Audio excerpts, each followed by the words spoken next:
आज शेर कश्मीर भवन में नेशनल कॉन्फ्रेंस की इस फौज को यहाँ जमा हुए देख के दिल खुश हो जाता है, क्योंकि इस जमात को कमज़ोर करने की नहीं, मिटाने की एक मुकम्मल कोशिश की गई थी पिछले 8-10 साल के दौरान। कौन सा ऐसा हरबा है जो हमारे खिलाफ इस्तेमाल नहीं किया गया? साथियों को डराया गया, धमकाया गया, कुछों को लालच दी गई, कुछों को और झांसे दिए गए। अक्सर बेशतर नेशनल कॉन्फ्रेंस के जो सतून हैं वो जमात के साथ जुड़े रहे। उन्होंने इन साजिशों को कामयाब होने नहीं दिया। उन्होंने इन ताकतों का मुकाबला किया। एक दो बह गए, जाते जाते उनकी भी गलतफहमी थी, कहीं जाने से ये जमात खत्म हो जाएगी। लेकिन बार बार नेशनल कॉन्फ्रेंस जमात और नेशनल कॉन्फ्रेंस के वर्करों ने ये साबित किया है कि ये जमात नेशनल कॉन्फ्रेंस की लीडरों की जमात नहीं है, ये जमात नेशनल कॉन्फ्रेंस के वर्करों की जमात है।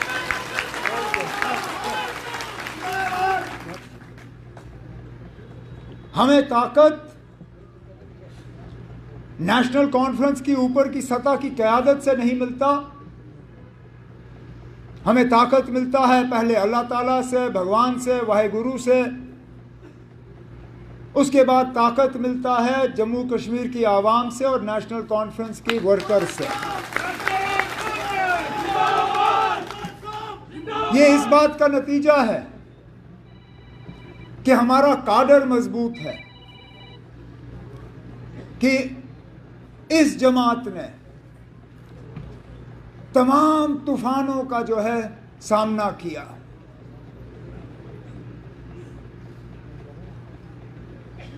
वो कहते हैं ना, फनूस बन के जिसकी हिफाजत हवा करे, वो शमा क्या बुझे जिसको रोशन खुदा करे। हमें बुझाने में मुझे बताए ना कौन सी कसर बाकी रखी गई थी,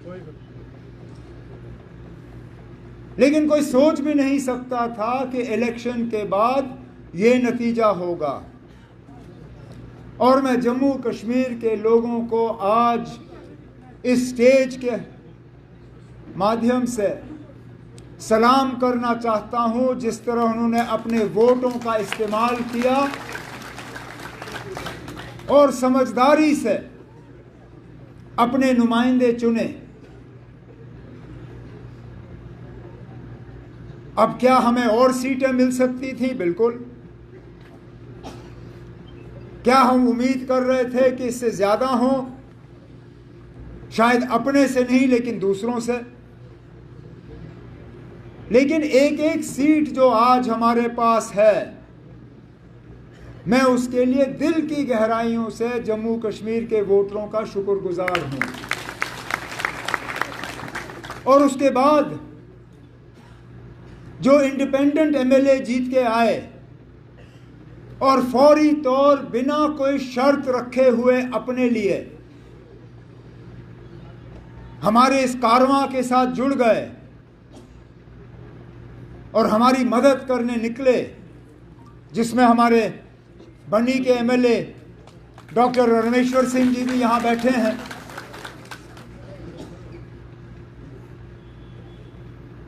इलेक्शन के बाद जब इनसे मुलाकात हुई, जब बाकियों से मुलाकात हुई,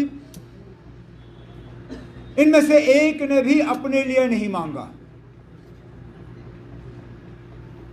जब बात की तो जम्मू कश्मीर के अवाम के हवाले से बात की,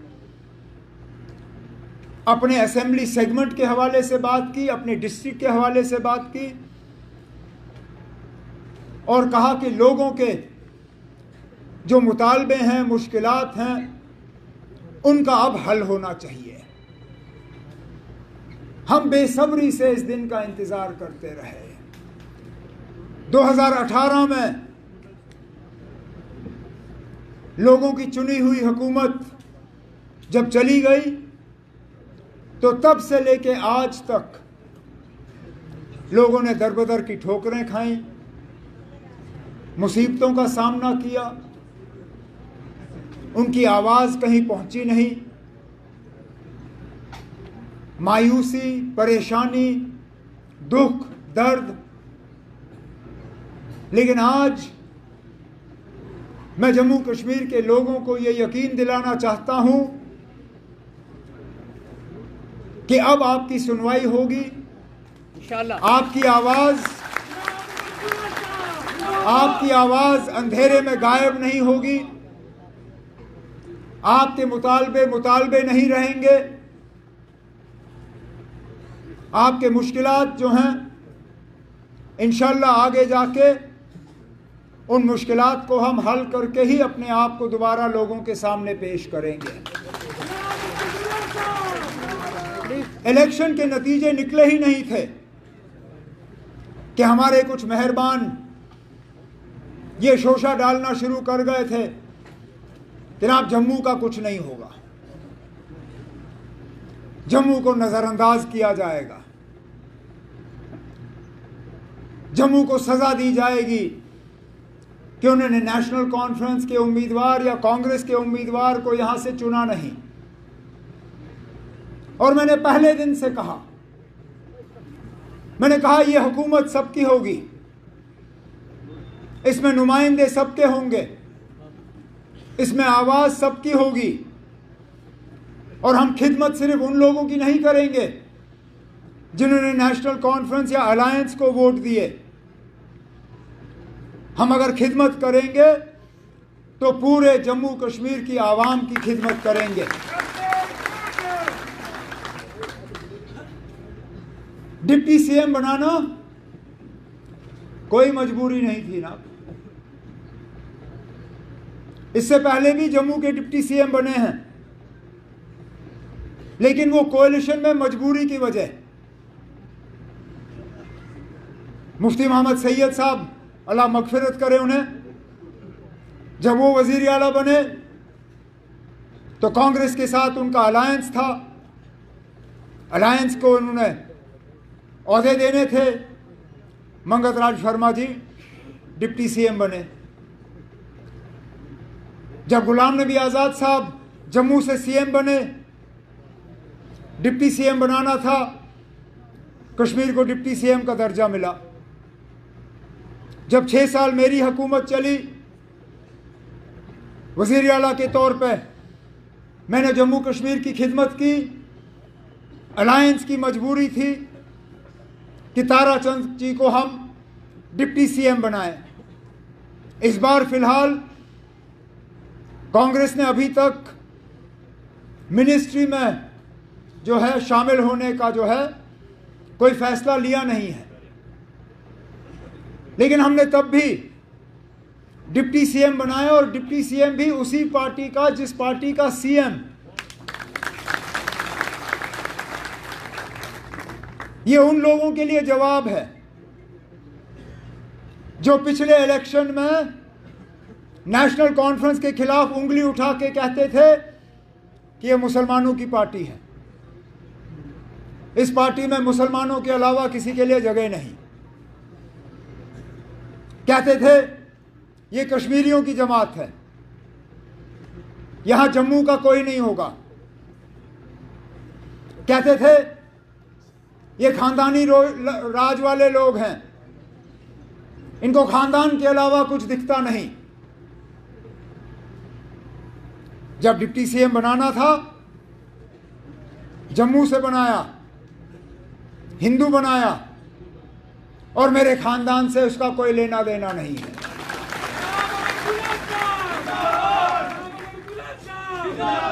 अब क्या कहोगे? अब क्या कहोगे? क्योंकि सवाल तो हम आपसे भी बहुत कर सकते हैं, लेकिन आज मैं इस मौके का उस चीज के लिए इस्तेमाल नहीं करना चाहूंगा, क्योंकि लोगों ने जवाब दे दिया। जिस तरह डिलिमिटेशन कराई गई थी ताकि एक पार्टी को उसका फायदा हो, जिस तरह रिजर्वेशन में तब्दीली लाई गई ताकि एक पार्टी उसका फायदा ले, जिस तरह हुकूमत ने अपने मशीनरी का इस्तेमाल किया ताकि एक पार्टी को फायदा हो, उसका नतीजा आपके सामने है।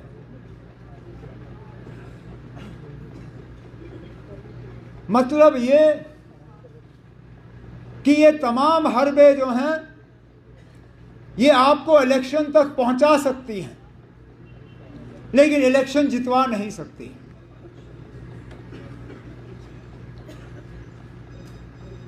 लेकिन आसान काम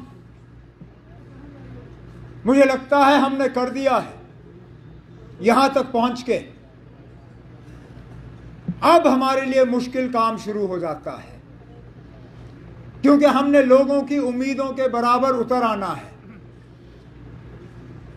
हमने लोगों के मुश्किलात हल करने हैं, हमने यहां की परेशानियों को दूर करना है, हमने लोगों की शिकायतों को कम करना है। हमें हुकूमत और लोगों के दरमियान जो फासला है उसको कम करना है।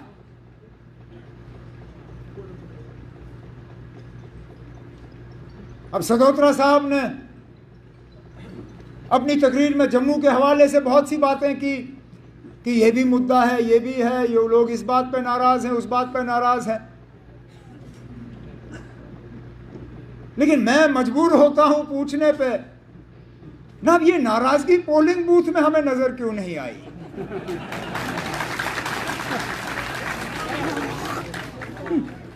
कश्मीर के लोग भी नाराज थे, लेकिन अपनी नाराजगी का इजहार वोट के जरिए किया। चिनाब में भी लोग नाराज थे, वोट के जरिए इजहार किया।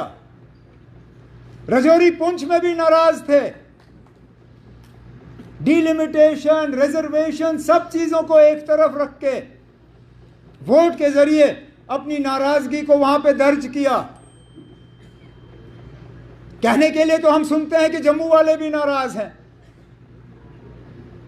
कोई कहता है कि दरबार मूव को लेके नाराज, कोई कहता है कि स्मार्ट मीटर को लेके नाराज, कोई कहता है कि बिजली बिल को लेके नाराज, कोई कहता है कि पानी की कमी को लेके नाराज, कोई कहता है कि बेरोजगारी को लेके नाराज। लेकिन ये नाराजगी जो है पोलिंग बूथ, वोटिंग बूथ में हमें नजर नहीं आया। अब क्या वजह है ये भी हमें समझना होगा। या तो नाराजगी है नहीं, और अगर नाराजगी है नहीं तो फिर बड़ी अच्छी बात है, फिर कुछ खास करने की जरूरत नहीं, सारा कुछ ठीक है। लेकिन अगर नाराजगी है और उस नाराजगी के बावजूद वोट एक तरफ गए, तो इस बात को भी समझने की जरूरत है ना कि आखिरकार हुआ क्या। लेकिन इतना मैं जरूर जानता हूं कि जैसे मैंने पहले कहा, वोट पैटर्न पे जो है हुकूमत चलाई नहीं जाएगी। इलेक्शन हो गए, लोगों ने अपना फैसला जो है सुना लिया, हुकूमत बनी है। अब हमारा काम है कि हम लोगों तक पहुंचे और उनके मुश्किलात और मुतालबे हल करें।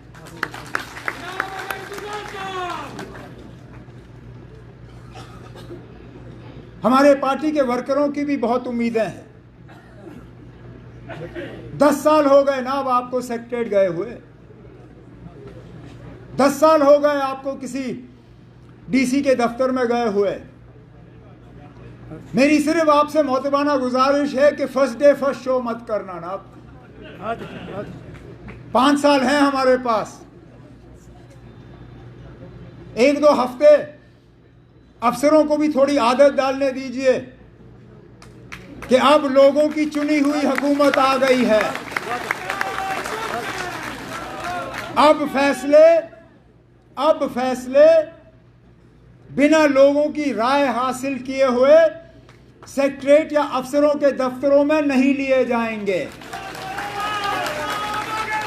अब प्रोजेक्ट बनेंगे,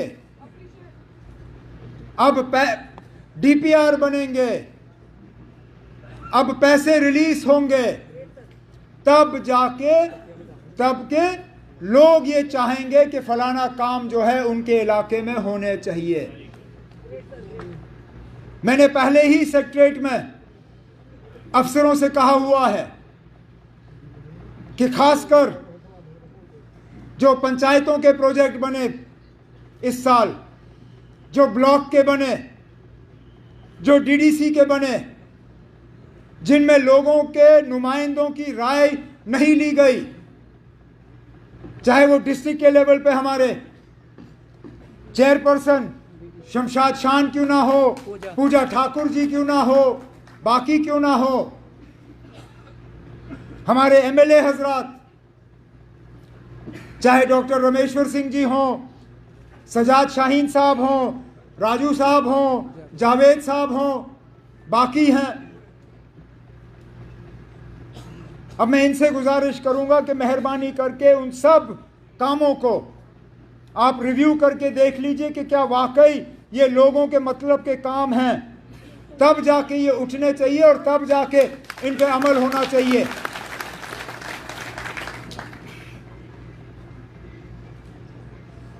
लोगों के साथ हमारा तालमेल टूटना नहीं चाहिए। हुकूमत में सबसे बड़ा खतरा ये रहता है कि हुक्मरान और जो वोटर हैं उनके दरमियान फासला बढ़ जाता है। हम जो चुन के आए हैं, हमारा फर्ज बनता है कि हम इस फासले को कम करें। और मैंने ये तय किया है कि जहां जहां कहीं पे भी सरकारी कोई फंक्शन होगा, वहां पे अलग मैं अपने तंजीम के साथियों को कहूंगा कि वहां पे आए, जमा हों, और मैं उनके लिए अलग वक्त मुकर्रर करूंगा।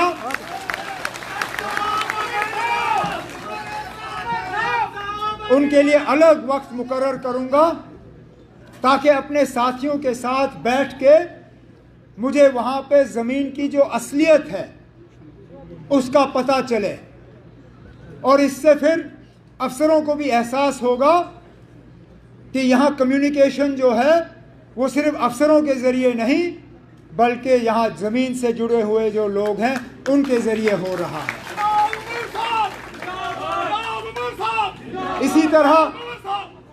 इसी तरह मैं अपने मीडिया के साथियों को ये यकीन दिलाना चाहूँगा कि मेरी हुकूमत के तरफ से आपके साथ कोई सख्ती नहीं होगी, कोई नाइंसाफ़ी नहीं होगी। आपको इस बात की सज़ा नहीं मिलेगी कि आप मेरे खिलाफ कुछ लिखोगे। हालांकि मैं जानता हूं पढ़ना मेरे लिए मुश्किल होगा, मैं शायद पढ़ना या देखना पसंद भी नहीं करूंगा, लेकिन जमहूरियत में हम जमहूरियत को मजबूत कर नहीं पाएंगे अगर कि हम मीडिया को जो है अपना काम करने की इजाज़त ना दें। मैं जानता हूं बहुत से ऐसे हमारे प्रेस के साथी हैं जिनके एक्रेडिटेशन या रजिस्ट्रेशन में अड़चनें डाली गई हैं, रुकावटें डाली गई हैं। इनके रजिस्ट्रेशन और वो प्रेस कार्ड जो है वो इनको नहीं मिले। आहिस्ता आहिस्ता इस चीज़ को दुरुस्त किया जाएगा और आपकी इंस्टीट्यूशन को जो है हम स्ट्रेंथन करेंगे। लेकिन थोड़ा सा आप रहम करिएगा, जहां हमारे काम ठीक नहीं होंगे वहां पे आप जरूर हमारे कान खींचिएगा, लेकिन जहां पे अच्छे काम होंगे वहां पे 2 लफ्ज तारीफ के भी अगर आप लिखें तो गनीमत होगी।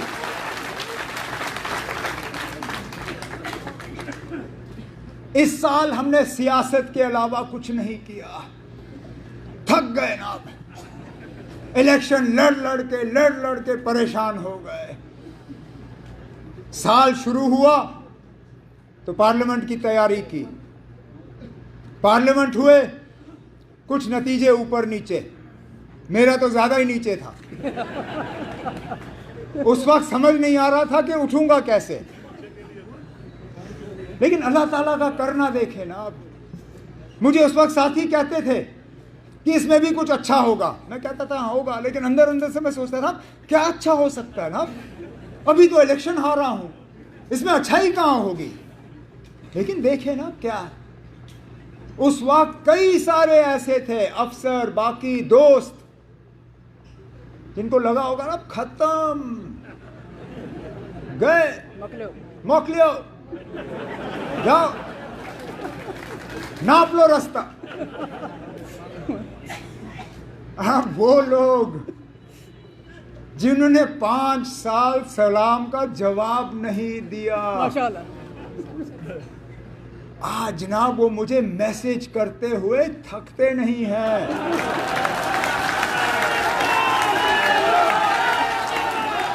मैं कहता हूं ना, कुदरत भी क्या चीज है। 5 साल एक मैसेज भी नहीं कि ना आप ठीक हो, जिंदा हो, हम क्या कुछ आपके लिए कर सकते हैं या नहीं। अब मैं सुबह उठता हूं तो गुड मॉर्निंग सर, 1 बजे फोन देखता हूं तो सर लंच के लिए क्या खाया, 8 बजे फोन देखता हूं सर डिनर में क्या था, आपके लिए कुछ भेजूं तो नहीं, और 10 बजे रात को गुड नाइट सर, प्लीज अच्छे से सो जाइए।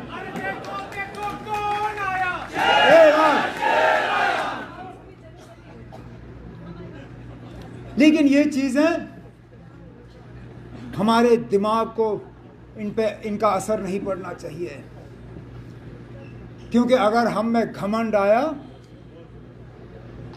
अगर हमें ये लगा कि हम अब बहुत बड़े 30 मार खान हैं और बस हम ही हम हैं और कोई नहीं है, जिस तरह लोगों ने आज हमें मौका दिया, खुदा ना खास्ता अगली बार लोग हमें सजा देंगे।